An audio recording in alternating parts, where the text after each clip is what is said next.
It's a special day today, everyone. Marjorie Greene was wrong about something. That's not actually what makes it special. She's wrong on a daily basis. But in this case, she's actually admitting that she was wrong, I guess, because it's such a serious error that she made that she's actually willing to cop to it. So she had posted this tweet. The ABC whistleblower who claimed Kamala Harris was given debate questions ahead of the debate has died in a car crash, according to news reports.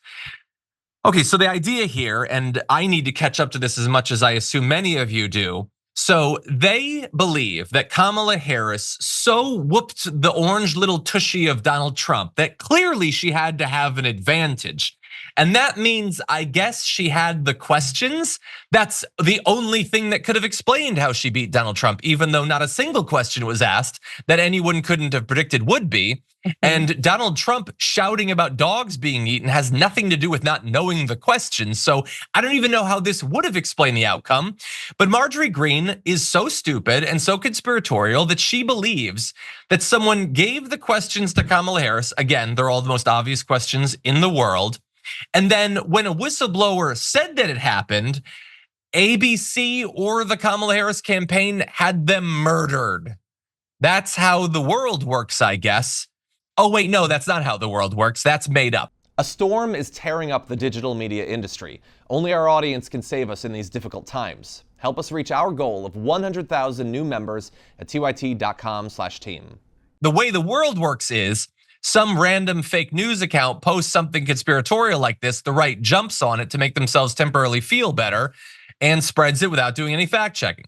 So she eventually did not delete the tweet. She posted a reply to herself saying, "This story appears to be false and I'm glad to hear it. We need a serious investigation into the whistleblower's report that Kamala Harris was given debate questions ahead of time from ABC," which again, didn't actually happen. And I love that. So it turns out it's, what was it? County local news. It does AI generated misinformation, I guess. And so or it was a joke, it was a hoax. I don't know, it's fake news, it's fake, like the internet is flooded with this stuff. So she says this story appears to be false. It never appeared to be true. Like you just liked what you saw. This is how she has always functioned. She sees something on Facebook or on 4chan on Twitter, it makes her feel good. She immediately spreads it, immediately. Not a single bit of checking whatsoever. Same when she was just a person who existed on Facebook, now she's a congresswoman, no checking whatsoever. And she says it appears to be false. It appears to be false because it's just stuff made up to appeal to people who have more thirst to feel right than they do actual care about what's true. That's who she is. So I'm glad that she's admitting that this was wrong, kind of, even though she left the tweet up after getting tons of engagement on it. So what do you make of this? But I mean, Trump really won the debate. He still won the debate, but also Kamala got the questions ahead of time. And she was wearing an earpiece, and then the guy was gonna crash, and then he went up and they killed him. But he won because he's an alpha. Like, it's just so silly. It is so silly to me. And the scariest part about this, it's like, yeah, Laura Loomer will cherry pick.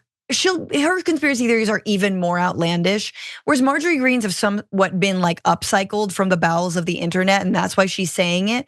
But I love that she's like, okay, this is a false story, but we do need to get to the bottom of the ABC whistleblower. Who? What are you talking about? Like, where is this coming from? You're pulling it out of your ass. And the other part of this is that she might have gotten this story from a website that generates AI headlines, which is terrifying. Yeah. And you and I may differ on this, but I believe that AI needs very strong restrictions and regulations, especially when it comes to disinformation and news sources. But this is basically like, oh, you can, instead of hiring a bunch of teens in Macedonia to create, false headlines about Hillary Clinton in 2016, we're just gonna let AI do it. And then a bunch of dumb Fs are gonna click on it and believe that it's real because of course they will.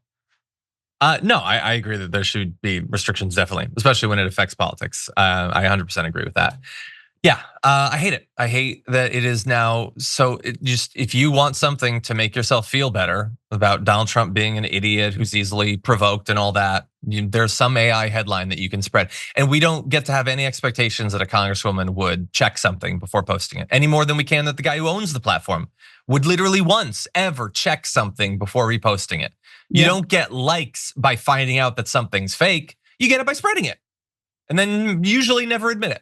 But even if you do, you already got the likes, you already got the follows, you got those retweets, you got the money. That's how it works.